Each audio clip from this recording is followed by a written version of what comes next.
माघ महीने की शिवरात्रि भी और माघ महीने की प्रदोष भी 16 तारीख को पड़ रही है और महीने की शिवरात्रि भी 16 तारीख को पड़ रही है। दुनिया के लोग कुंभ में त्रिवेणी के घाट पर जा रहे हैं, पर मेरे भोले बाबा ने यहाँ त्रिवेणी इकट्ठी कर रख दी है। एक निवेदन सभी श्रोता बहन भाइयों से, कथा आस्था चैनल पर जो सुन रहे हैं, फेसबुक यूट्यूब पर जो सुन रहे हैं और पंडाल में बैठकर जो सुन रहे हैं, जिस दिन दिल से हारो ना, थोड़ी तकलीफों में अगर घिर जाओ, तकलीफें आ जाएं, कष्ट आ जाए, तकलीफें जिस दिन तुम्हारे भीतर बहुत ज्यादा मात्रा में आ जाए, उस दिन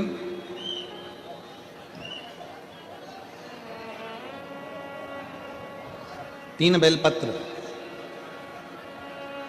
एक बेलपत्र में पीला चंदन, बीच वाली पत्ती पर, जिस दिन तुम्हें लगे कि मैं बहुत दुखी चल रही हूं और मेरा काम हो ही नहीं रहा, बहुत तकलीफ की जिंदगी चल रही है, कोई हाथ पकड़ने वाला नहीं है, कोई संभालने वाला नहीं है और बहुत तकलीफ हो रही, बहुत तकलीफ। उस समय पर एक बेलपत्री के बीच वाली पत्ती पर पीला चंदन, दूसरी पत्ती पर लाल चंदन और तीसरी पत्ती पर 11 चावल गीले, पानी में उसको थोड़ा सा भिगो लें या धो लें, 11 चावल गीले शिव जी की उस पत्ती पर रखें। सबसे पहला पीला चंदन का बेलपत्र, दूसरे नंबर पर लाल चंदन का बेलपत्र, तीसरे नंबर पर जो 11 चावल आपने धोकर रखे हैं वो हाथ की हथेली में रखना है और हाथ की हथेली में रखकर अपनी कामना कर कर भगवान शंकर से विनय कर कर पंचाक्षर मंत्र नमः शिवाय या षडाक्षर मंत्र ओम नमः शिवाय या श्री शिवाय नमस्तुभ्यम बोलकर उस बेलपत्र पर सीधे हाथ में रखकर उल्टे हाथ का स्पर्श कर कर बाबा से अपने मन के भाव कहकर शंकर के शिवलिंग पर उसे समर्पित कर दीजिए। एक ही लोटा जल, जहां से जल बहता है अशोक सुंदरी वाली जगह, एक ही लोटा जल, जहां से जल बहता है उस जल बहने वाली जगह पर 3 बार उस जल को अपनी कामना कर कर श्री शिवाय नमस्तुभ्यम या पंचाक्षर मंत्र या षडाक्षर मंत्र बोलकर 3 बार उस स्थान पर गिरा दीजिए। गिराने के बाद में बाबा से विनय कर कर अक्षत वाली जो बेलपत्र है, एक बेलपत्र और एक अक्षत उसमें से अपने लिए लेकर आ जाओ। उसको 2 महीना 3 महीना अपने घर में रखिए। जितना भी दुख है धीरे धीरे बाबा समाप्त कर कर खुशियां घर में लेकर आता ही है। दुख समाप्त होगा, खुशियां घर में आएगी जरूर। शुक्रवार की अगर प्रदोष पड़ती है तो शिव नीलकंठ पर विराजमान होते हैं। शुक्रवार की प्रदोष सुख और शांति देती है। लो, आप प्रदोष का व्रत नहीं कर सकते,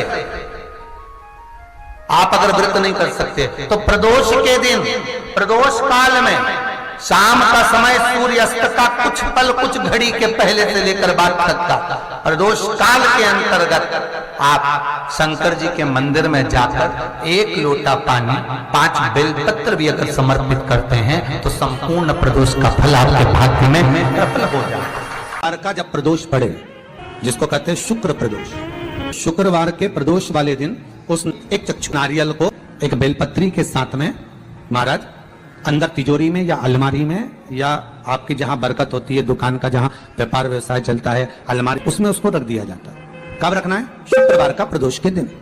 और शुक्र प्रदोष के दिन उसको रखने के बाद में दूसरा दिन अर्थात शुक्र प्रदोष के दिन रख दो और शनिवार के दिन उसको निकाल लो। और निकालने के बाद उसको पूरे घर में घुमाने के बाद में श्री गणेश जी के मंदिर में, जो भी तुम्हारे घर में, तुम्हारे गांव में, तुम्हारे नगर में जो गणेश जी का मंदिर हो, उस मंदिर में ले जाकर उसको रखी आइए।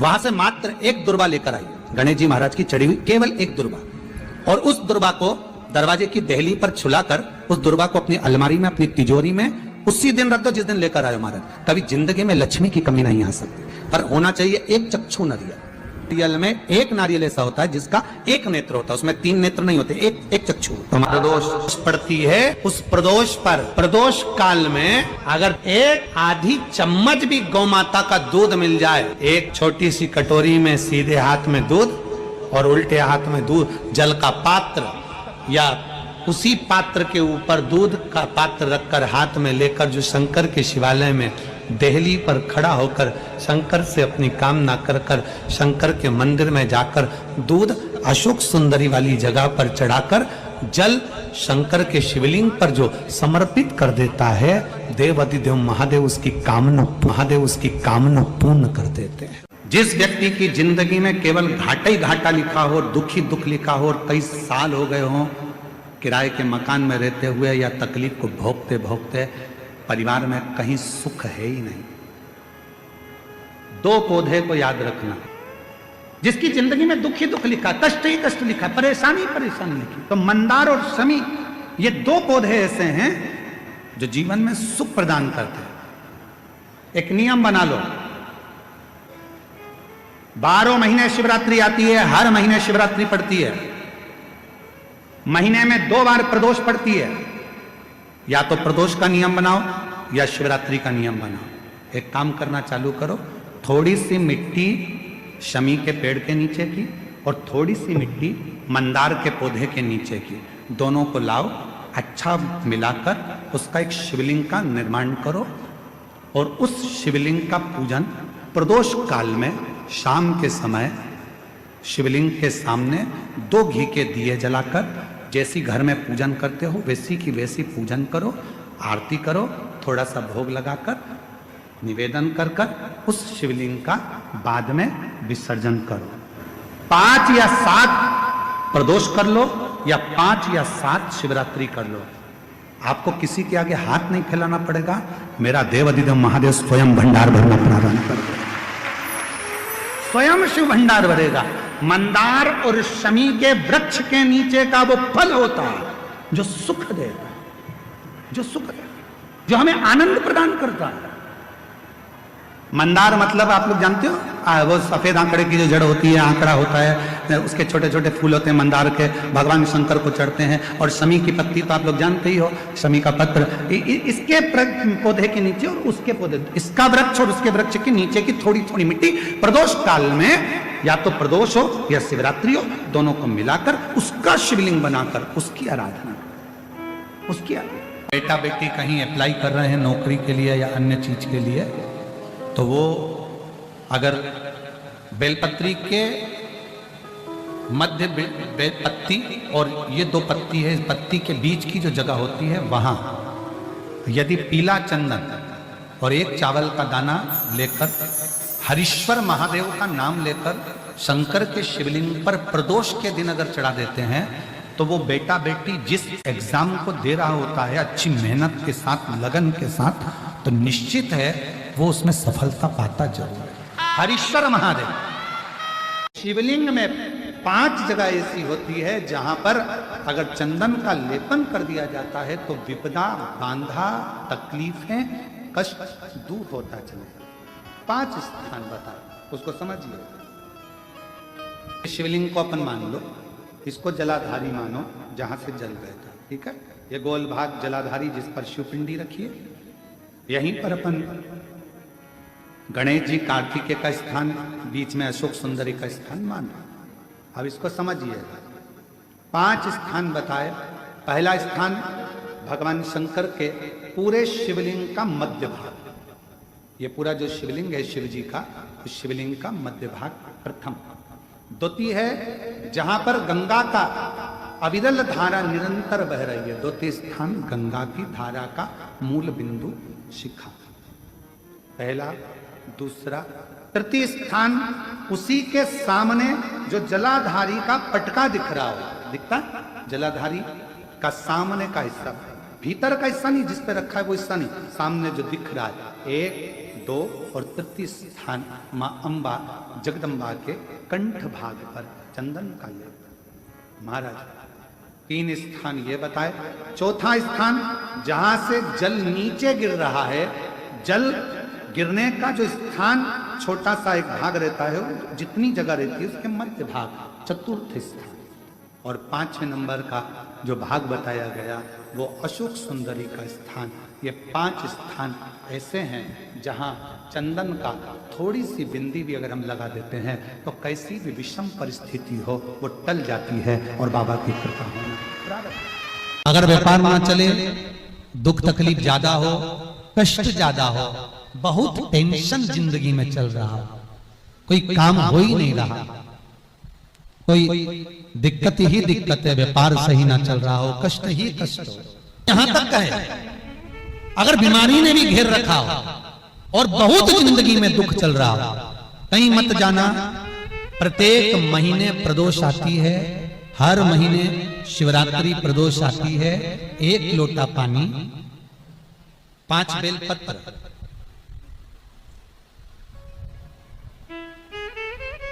5 बेलपत्र, 1 शमी पत्र, 1 शमी पत्र, 5 बेलपत्र तांबे के लोटे में जल में डाल लीजिए। 7 तने अक्षत के, आखे अक्षत के डाल लीजिए। और प्रदोष काल में, प्रदोष काल जो शाम का समय होता है, प्रदोष काल में भगवान शंकर के मंदिर जाकर पांव में चप्पल पहनकर ना जाइए, घर में घी का दिया लगाकर कलश लेकर शिव के मंदिर में चले जाइए। शिव मंदिर में दिया नहीं लगाना है आपको, केवल घर में दिया लगाकर जाना है। और शंकर जी के मंदिर में वो ऐसा कैसा ही पानी पूरा उंडेल कर डालकर शिवलिंग पर आ जाए, झोली पसार कर प्रणाम करिए। शंकर की देहली पर 2 मिनट बैठकर ओम नमः शिवाय का स्मरण कर लीजिए। ओम नमः शिवाय भी आपको बोलना बताया था कि सौभाग्यवती नारी स्त्री नमः शिवाय ओम बोले और पुरुष ओम नमः शिवाय बोले। अगर पति और पत्नी दोनों बैठकर जाप कर रहे हैं तो दोनों ओम नमः शिवाय बोल सकते हैं। पर नारी अगर अकेले बैठकर स्मरण कर रही है तो नमः शिवाय ओम। आप जब नमः शिवाय ओम बोलना चालू करेंगे तो ओम अपने आप ही आगे आ जाएगा। बोल कर देखिए, नमः शिवाय ओम, नमः शिवाय ओम, नमः शिवाय से चालू करा, ओम अपने आप आगे आ जाएगा। पर पुरुष जब जब जाप करे ओम नमः शिवाय बोल। पति पत्नी दोनों बैठकर जाप कर रहे हैं तो ओम नमः शिवाय बोल सकते हैं। केवल स्त्री जाप कर रही है तो नमः शिवाय ओम, नमः शिवाय ओम, नमः शिवाय ओम, नमः शिवाय ओम, नमः शिवाय ओम अपने आप आगे स्मरण 5 बार, 3 बार, 7 बार कुछ देर शिव के मंदिर में प्रदोष काल में, प्रदोष के समय पर, प्रदोष के दिन बैठकर शिव नाम का जाप करें। जल का पात्र वापिस घर में ले आए और बड़े प्रेम से अगले महीने फिर प्रदोष के दिन, फिर प्रदोष काल में शिव के द्वारे जाएं, फिर विनती करें। कहीं मत जाना, केवल शंकर की शरण में जाना, उससे कहना, उससे निवेदन करना। मुझे विश्वास है मेरे शंभू, आपने 2 या 3 या 4 प्रदोष ही कर लिए तो मेरा महाकाल बाबा आपकी झोली तो भर ही देगा। खुशी 3-4 बस बहुत, पूरे साल की तो आप करना, छोड़ना मत। अगर बाबा दे नहीं दे तो पूरा साल तो करना ही करना, बीच में नहीं छोड़ना। अगर किसी व्यक्ति के जीवन में खो गया, कर्जे में डूब गया, कर्जा बहुत हो गया, पैसा चले गया, गाड़ी चली गई, मकान चले गया, सब गिरवे रखा गया, सब कुछ समाप्त हो गया, उसको प्रत्येक प्रदोष को, प्रत्येक अमावस्या को घी का दीप किसी भी पेड़ के नीचे, ये 5 वृक्ष बताए हैं पितृभाव के, उन 5 वृक्ष में से कहीं पर भी बड़, पीपल, आंवला, शमी, बेलपत्र आदि 5 वृक्ष में से किसी भी वृक्ष के नीचे प्रज्वलित करे और कामना करे, उसका कर्जा चूकता ही है, चूकता। ये आज जो शंकर के शिवलिंग की आराधना करेगा, पूजन करेगा, उसके घर में 2 देवियां सदा सदा विराजमान रहेंगी। पहली सरस्वती, दूसरे नंबर पर लक्ष्मी, उनके घर में सदा विराजमान। एक देवी का फूल होता है, शायद मुझे उम्मीद है कि आप सब जानते होंगे। एक देवी का फूल होता है जिसको जायसोन या गूलर का फूल भी कहते हैं, घंटी वाला फूल भी कहते हैं, लाल कलर का होता है। काय का बोलते हैं इधर? गुड़ल, गुड़र का फूल, जायसोन का फूल लाल कलर का होता है, जिसमें घंटी निकली रहती है एक छोटी सी, उसमें पीले पीले पीले पीले ताने रहते।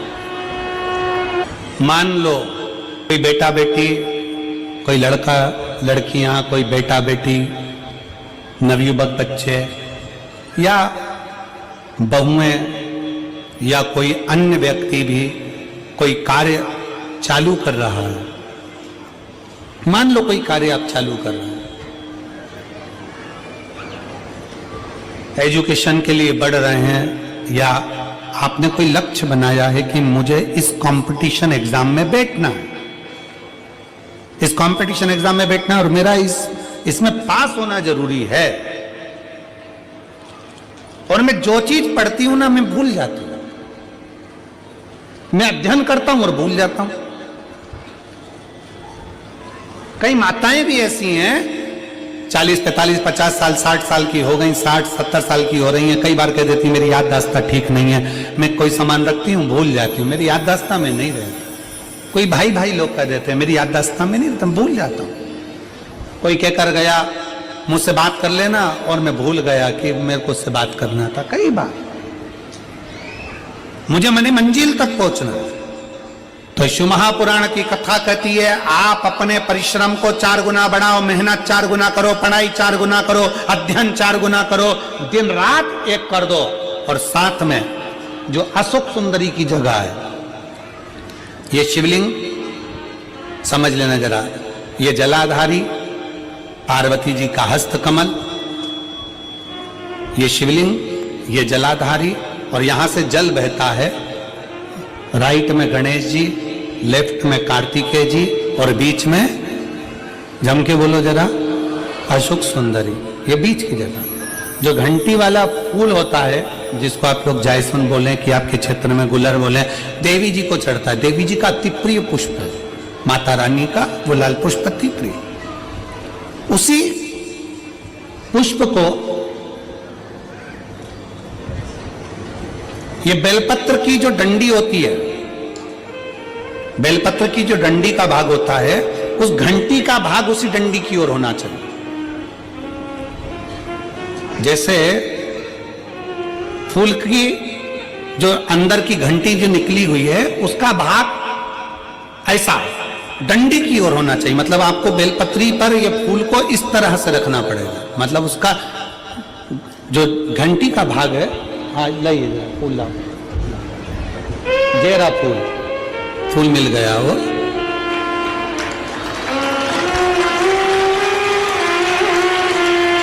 फूल मिल गया। भारत में फूल जल्दी मिल भी जाता है, मिल गया। अब ये फूल और इस फूल की जो घंटी का भाग है वो इस डंडी की ओर हो, हमारा डंडी के साइड। अपनी कामना कर कर, अपना नाम और गोत्र का स्मरण कर कर, शिव जी से अपने मन का भाव बोलकर इस फूल को और इस बेलपत्र को 12 महीने शिवरात्रि पड़ती है। किसी भी शिवरात्रि पर अशोक सुंदरी वाली जगह पर